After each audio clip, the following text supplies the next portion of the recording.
dari area utara dari minimap dari Shipyard menuju ke Sentosa. Dan seperti biasa EVOS berada ataupun turun di tempatnya sendiri. Begitupun dengan Prime langsung masuk menuju ke area observatory. Lalu ternyata di area tim yang lain juga Force Riders masih ingin menguasai area Bima Sakti dan juga Khatulistiwa.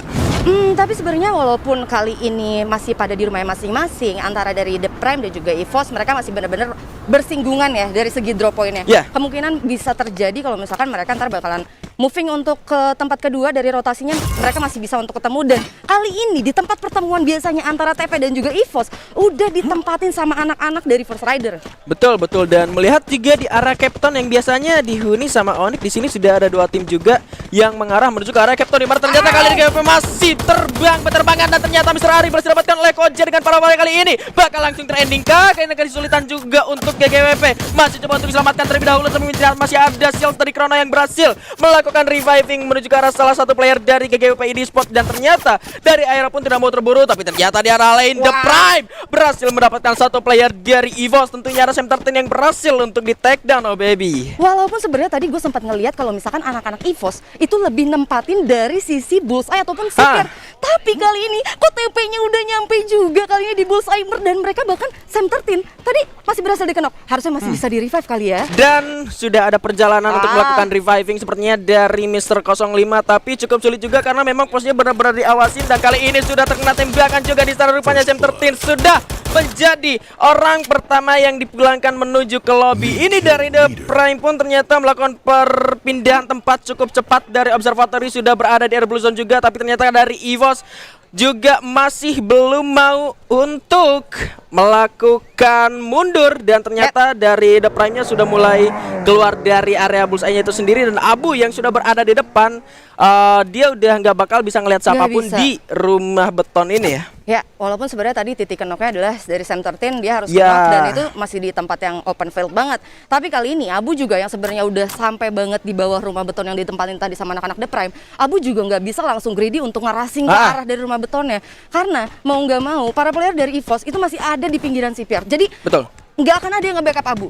Keputusan yang baik juga yang diambil sama Abu buat menahan diri di situ terlebih dahulu, karena kalau misalnya kita lihat ternyata The Prime udah dapat satu kill, dia objektif untuk mungkin ngarahin untuk cari tempat kali tempat untuk nahan, untuk saving dulu, karena balik lagi ini fase playoff dan tadi change-nya kita udah ngomongin banyak banget ya Bigan. Mati banget dah. Dan kalaupun dari EVOS-nya tadi melakukan commit untuk menyerang secara quantity player itu udah jelas kalah ya, 3 lawan 4.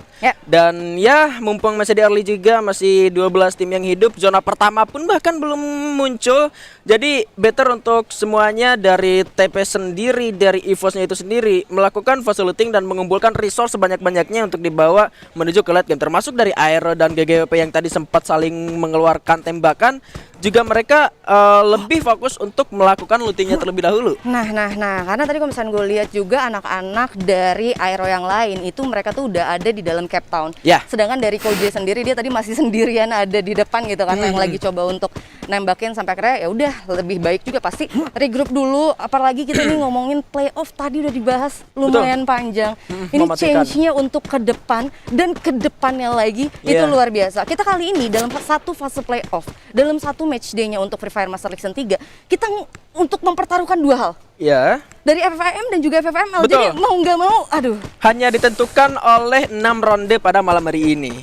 Hidup dan mati. Masih mau ada di divisi 2 atau turun ke divisi masih ada mau divisi 1 atau turun ke divisi 2 nih. Ngeri banget. 6 match, makanya buat kalian yang sekarang lagi nonton jangan lupa langsung di-share ya pastinya ya. Live streamnya sekarang juga kita ramaikan.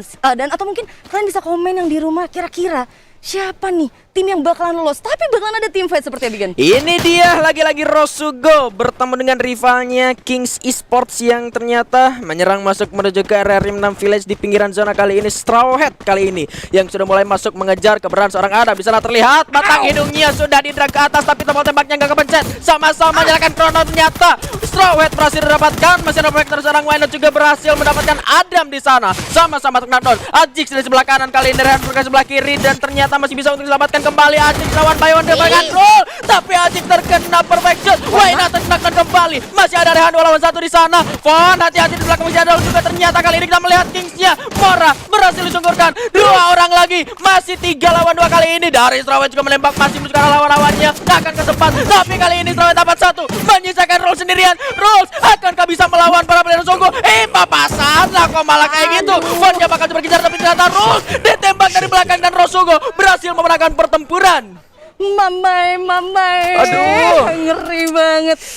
Itu tadi posisinya Kings itu ketika mereka masuk itu bener-bener masuknya tuh nggak barengan. Ya. Jadi kayak misalkan kita bisa lihat ada satu player yang harus terculik duluan. Terus tadi kita juga ada lihat kalau nggak salah tadi Straw Hat ya, yang dia udah sampai duluan lebih dekat ke arah Rimnam Village dan dia tadi ngelihat musuh, dia sempat langsung open fire, musuhnya punya krono. Yep. Walaupun sebenarnya dari Straw Hat sendiri dia juga udah coba untuk pasang krono, tapi apalah daya dia coba untuk maju lagi dan akhirnya harus ke open fire karena kalau misalnya kita lihat kali itu tadi posisi dari Rosugo yang nembakin 2 player ke arah Straw Hat. Iya, betul. Dan jadi kali ini anak-anak dari Kings masuknya juga nggak berbarengan. Untuk match pertama kali ini Kings harus ditumbangkan di peringkat 12, tapi tenang ya. Masih ada 5 match. Tapi memang itu 5 round kesempatan terakhir, nggak ada lagi match day selanjutnya. Nggak ada, harta tahta Free Fire pokoknya. Harta tahta Free Fire banget. Tapi yang gua salut adalah pergerakan dari Adam yang melihat berada di garis penyerangan paling depan. Dia nggak buru-buru untuk menahan pergerakan dari King sendiri. Justru dia melakukan buying time, mundur, regroup ke teman-temannya sehingga membuat Straw Hat maju masuk menuju ke pertahanan dari Rosugo. Itu jebakan yang apik banget sih. Adam tuh kalau misalnya kita ngomongin juga soal kompetitif dia untuk ranah Free Fire. Ini satu player yang sebenarnya udah lama banget melanglang buana di kompetitif ya. Dari segi pengalamannya juga udah benar-benar luar biasa dari seorang Rosugo Adam. Tapi kayaknya kali ini kita bakalan berpindah ke dari GGWP ya, yang ternyata sebenarnya mereka nggak jadi team fight tadi bersama dengan Aero, dan kali ini udah langsung menuju aja ke arah dari Mars Electric. Ada siapa tuh di atas di minimap? Bigetron ya? Biasanya sih ada Bigetron sih ya. Biasanya ada Bigetron, dan di sebelah kanannya pun di area Pochinok di sana sudah ada para player dari First Riders yang sudah melakukan fast lootingnya di 2 area sekaligus di Bima Sakti dan juga Katulistiwa. Dan ternyata sudah mulai bertembak oleh Dark Hole. Kalian 49-nya senjata Rainbow dikeluarkan menuju ke arah GGP ID yang ternyata berhasil mendapatkan komponnya di rumah L antara Pochinok dan juga Bigetron. Justru kalau menurut gua untuk GGWP itu sendiri, kalau misalkan zonanya zona kedua atau zona ketiga sudah tertarik menuju ke area tengah dari Pochinok, mengundang para player dari Bigetron Beat untuk masuk. Kalau misalkan Bigetron memilih jalan masuk menggunakan kompon dari rumah L ini. Ya, dan sedangkan kalau dari GGWP sendiri bakalan coba untuk mundur atau mungkin bergerak ke arah kanan, itu pasti bakal sulit karena tempat posisinya open field banget, tapi mau berhasil mengkenop dan bahkan ngending seorang Mr. 05 Bigan. Gak di end gak tapi kali ini bahaya untuk EVOS, di mana Street juga tertembak, di mana Abu kali ini berada dalam posisi berbahaya, berpindah ataupun ternyata terpisah rumahnya kali ini antara Abu dan juga Street. Harapan terakhir dari EVOS Esports tentunya, tapi Abu kali ini bakal dikejar oleh seorang Razor di kolong jembatan, masih belum ada. Tapi Abu kali ini, aduh, gak kedengeran stepnya di bawah. Aduh, jor, gak kelihatan. Tapi ternyata Abu sudah mulai di take down oleh Borgais dengan MP5-nya, dan ini sudah tidak bakal tertolong lagi, menyisakan Street sendirian dari EVOS yang sudah ternotis posisinya. Sudah bakal dikejar saja oleh Razor karena memang itu sudah satu player terakhir. Bom juga sudah mulai disiapkan ke depan, akan meledak di depan sana. Street langsung terpulangkan oleh Dranix Esports. Untuk kali ini peringkat 11 ya ternyata EVOS Esports. Tapi sepertinya nggak bisa nahan nafas ya. Ini kita bisa lihat kalau misalnya First Rider juga masih berada dari sisi Pochinok itu sendiri. Kalau misalkan kira-kira First Rider harusnya udah mencium aroma-aroma pertempuran ya. Tapi kali ini ada juga TP yang masih main di luar zona, dan ini dia masih bakalan ribut lagi sepertinya anak-anak Dranix karena Darko berhasil mendapatkan Maung. Langsung bakal di ending di sana seorang Maung, tapi masih ada satu obstacle juga yang menghalangi vision dari First Rider untuk melakukan ending, malah ternyata zonanya tumben-tumben banget nih. Tapi emang mereka kumpulnya di arah pojok kanan bawah, dan zonanya memang selalu mengarah menuju ke perkumpulan yang ada. Oke, pojok kanan bawah, tapi ternyata Dranix sendiri yang tadi coba untuk dia sama First Rider nggak mau mutusin untuk team fight. Dia juga udah punya tabungan 3 untuk match pertamanya. Gue rasa keputusan yang baik juga yang diambil sama anak-anak Dranix. Dan soal ngomongin tim fight tadi, gue sempat nge-spot juga kalau dari seorang Abu ketika tadi dia mutusin untuk dia nggak turun ya, tapi dia terkena knockdown ya. Emang dia udah nggak punya glue wall di sana. Jadi kayak glue wall di Free Fire yang sekarang itu udah kayak apa ya? Satu hal yang benar-benar kebutuhan pokok banget, dan seorang Abu juga nggak punya itu. Dia coba untuk lari ke bawah, dan ketika dia ditembakin juga udah nggak bisa masang glue wall sama sekali. Iya, sekalipun punya di area yang seperti itu curam banget, pemasangannya pun gak bakal sempurna untuk melindungi tubuhnya itu ya. Udah memang jadi jatuhnya hitam di atas putih. Abu sudah benar-benar ada di tangannya Dranix ya, dan itu bakal jadi sulit juga. Dan di sini ada Boom yang sudah mengeluarkan satu UAV lightnya yang tentunya akan membantu kalau misalkan dari UAV-nya bergerak menuju ke arah jembatan, karena di sana ada para player dari Aero. Kalau yang gue lihat kayaknya dari kedua tim ini sudah saling menotis satu sama lain ya. Ya, karena kalau misalnya Italia tadi ada sempat satu orang Aero ya yang kayaknya coba untuk ngintipin. Ada kapten Alek yang coba ngintip-ngintip, kayak ada moving tuh di atas bukit. Tapi harusnya dari sekarang sih kita masih belum bisa ngelihat kalau misalkan anak-anak Aero mau coba untuk team fight. Tapi dari satu posisi yang bisa kita ambil, posisi Aero itu benar-benar gak enak banget karena dia benar-benar berada di ujung zona, dan itu jembatan, sedangkan Sentosa kayak yang kita tahu di luarnya, apalagi untuk zona-zona yang sekarang itu yang nunggu tuh, aduh, udah jadi penunggu pasti. Iya, emang bahayanya kalau misalkan zonanya udah keluar dari Sentosa dan satu-satunya jalan untuk mereka masuk ke dalam zona adalah lewat jembatan. Kalau nggak berenang ya. Kalau nggak berenang, sedangkan kalau misalnya kita ngomongin soal jembatan dan juga berenang atau mungkin zipline ya. Tapi kalau zipline yang kanan nggak bisa juga. Kalau zipline yang kiri ada GGWP. Betul. Dan itu bakal jadi sulit juga untuk Aero. Tergantung mereka bakal nge-fight terlebih dahulu Boom di sana ataupun Boom yang nge-fight menuju ke arah Aero. Jadi kalau menurut gue alangkah lebih baiknya, mumpung sekarang circle-nya juga masih belum gerak, di fight dulu dari sekarang daripada harus fight berbarengan circle. Tapi ada yang dempet-dempetan kayaknya kali ini, Bigan. Ada yang main di bukit-bukit mencari kepala. Ternyata di sana ada Prime sudah mulai turun dari mobilnya sendiri, tapi ternyata ada Rehan terkena vehicle. Bakal langsung dibalaskan, tapi Adamnya juga harus sudah tersungkurkan dengan seorang Kezel begitu saja, dan ternyata Russo berhasil eliminasi karena pembagian posisi dari The Prime kali ini sangat-sangat matang, apik, ciamik, super bedah. Anak-anak The Prime lagi-lagi kill poinnya udah dapetin 4. Dia langsung dapetin sekaligus ya berarti ya. Satu tadi player EVOS yang ketika ada di Bullseye. Tapi ini pastinya lagi-lagi poin tambahan buat anak-anak The Prime. Mengingat The Prime juga kita lihat penampilannya itu luar biasa juga ketika di fase matchday kemarin ya. Dan tadi sempat ada notif ke knockdown juga. Sepertinya ada team fight lagi untuk Sentosanya kali ini di circle pertengahannya. Itu dihuninya sama 3 tim loh. Ada Aero, ada Boom, dan ada juga anak-anak Aura.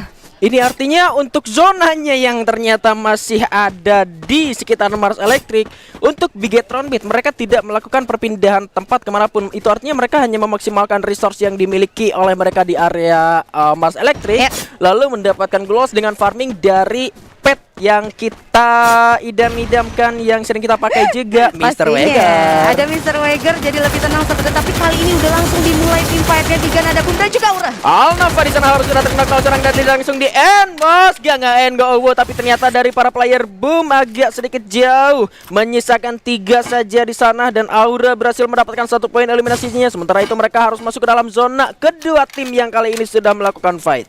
Oke. Dan ternyata masih ditahan dari anak-anak Boom, nggak mau coba untuk ngerasing dulu ke arah dari anak-anak Auranya. Dan mereka ini dua-duanya sebenarnya posisinya sulit. Udah mau coba ya kali ini. Harusnya kalau lihat dari posisi E-Gaps, dia juga udah dapetin vision ke arah beberapa player dari Aura. Tapi untuk dari segi zipline lebih deket untuk anak-anak Boom, bisa coba untuk naik zipline. Tapi surprise, bakalan ditembakin banget sih pasti. Jelas. Dranix pun kali ini mendapatkan PR juga untuk masuk menuju ke dalam zona selanjutnya, dimanapun sudah ada para player di First Rider, dan sepertinya mereka bakal memilih jalan yang lain. Tapi di atas bukit sana sudah ada Bigetron, yang tentunya Bigetron Beat mereka harus menahan dari segala sisi. Setuju nggak sih?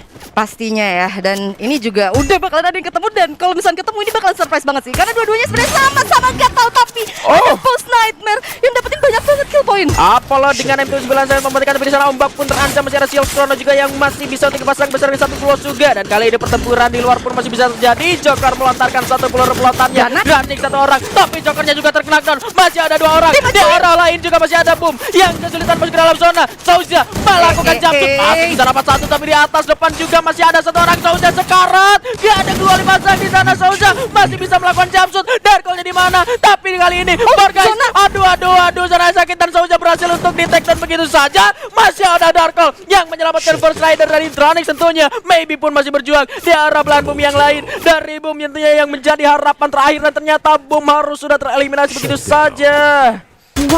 Wah, ternyata ketika circle bergerak langsung banyak banget yang team fight. Dan bahkan kali ini grenade-nya banyak banget Deadly. Aduh, Kapten Deadly sekalinya comeback dia langsung aja nge-spam grenade. Mantap pisan. Langsung dapat satu tim sekaligus. Tapi kali ini dalam waktu 20 detik seharusnya dari Aura memanfaatkan waktu yang ada untuk masuk ke dalam zona supaya tidak tergigit juga. Mengingat di depan sudah ada para player dari The Prime yang akan menunggu. Ya, yang mana gue pengen nge-highlight Aura banget sih. Jadi kalau misalkan ngomongin Aura untuk Free Fire Master League Season 3-nya, ini tuh sering banget terjadi kalau misalkan Aura tuh struggle dalam setiap match day-nya. Beberapa match day Aura nih nggak begitu perform, sampai kalau misalkan kita ngelihat ketika match day pertengahannya dia tuh peringkatnya tuh nggak begitu naik. Tapi ketika match day terakhir kemarin, Aura tuh bener-bener comeback banget dan luar biasa sampai akhirnya gue rasa ini terulang untuk playoff. Tapi banyak banget tim fight kali ini, Bigen. Cukup sulit juga kali ini untuk Aura, di mana di arah juga Bigetron yang berhasil mendapatkan zonanya harus menahan pergerakan dari bos yang berada di bawah. Sudah tembak oleh Ancar dengan Dragon of yang sekarang bawah. Di sana ada bos Nightmare, di mana kan juga berhasil masuk orang Souza di luar zona tadi masih bisa untuk mendapatkan killnya. Apollo terancam, Anca masih belum melepaskan airnya menuju ke arah bos Nightmare tentunya yang masih bisa masuk menuju ke dalam zona selanjutnya. Memasang 1, 2, 3, 4, 5, 6 sampai 10 keluar tentunya dan berhasil mendapatkan beberapa obstacle pohon kelapa di sana dan ternyata zonanya masih belum jauh dari area Bigetron dan juga The Prime. Walaupun begitu, kali ini anak-anak Bigetron juga mereka harus benar-benar ada di apa ya, nukik gitu. Betul, nukik banget. Jadi gue rasa untuk masang duel pun di situ juga bakalan susah banget. Jadi either mereka benar-benar turun ke arah bawah banget untuk datarannya, walaupun di sisi lain tadi Auranya harus eliminasi peringkat 5. Susah banget sih, Sentosa soalnya. Iya, susah banget dan ya pilihan terakhir ya mengeliminasi diri sendiri daripada ngasih poin kill ke lawan-lawannya, karena emang kalau udah maju juga udah bakal disergap dan diarahin. Ternyata Darkol berhasil dapat satu knockdown dan ke arah The Prime tentunya. Darkol yang masih bisa hidup, sementara itu Limzy-nya juga berhasil untuk di take down dan bahkan langsung dikonfirm menjadi poin eliminasi. 1 poin tambahan untuk First Rider yang kali ini masih bisa untuk survive, tapi ada bom yang meleset menuju ke arah atas nyasar di arah bawah. ID terkena knockdown, coba dibalas kalau serangan Regar. Satu buah dilemparkan. Aimgat, aduh, masih bisa tapi Haida terkena dimasukin ke dalam Chrono. Aimgat masih bisa pasang satu gloss terlebih dahulu di arah atas. Bigetron bin-nya juga masih belum. Aduh, mantul satu bomnya. Dilemparkan lagi. Masih bisa untuk mengulang medical kit-nya, di mana Heidi-nya juga masih bisa untuk selamatkan kembali. Bigetron bin di mana kali ini kan juga harus dipulangkan ke dalam lobby. M79 Anca, tapi kali ini dari bot Nightmare masih bisa untuk melawan menuju ke arah Bigetron. 3 lawan 4. Satu serangan Alpha dan terakhir lagi juga sekarat di take dan begitu saja. Anca, Regan dan juga Kocak masih ada. Heidi dapat satu Regan juga berhasil menjelang di take dan begitu saja. Masihkan Kocak sendiri dari Bigetron. Akankah ini menjadi mantap untuk Bigetron karena dari bos masih mendapatkan momentumnya di mana masih bisa diselamatkan. Coba dihancurkan duelnya dan First Rider harus dipulangkan di posisi keempat. Dipelontarin tapi ternyata masih belum kena juga. Coba dihancurin tapi Heidi didapatkan oleh The Prime. Masih bisa dihancurin tapi Aimgat masih belum bisa berhasil dapatkan knockdownnya. Dapat di First Rider terlebih dahulu dan ternyata kali ini masih ada Chrono yang menghalanginya. Di dalamnya masuk dan ternyata Bigetron Big Boss. Ini dia kalau semuanya didapatkan untuk The Prime Esports. The Prime. Buyah untuk match pertamanya. Ternyata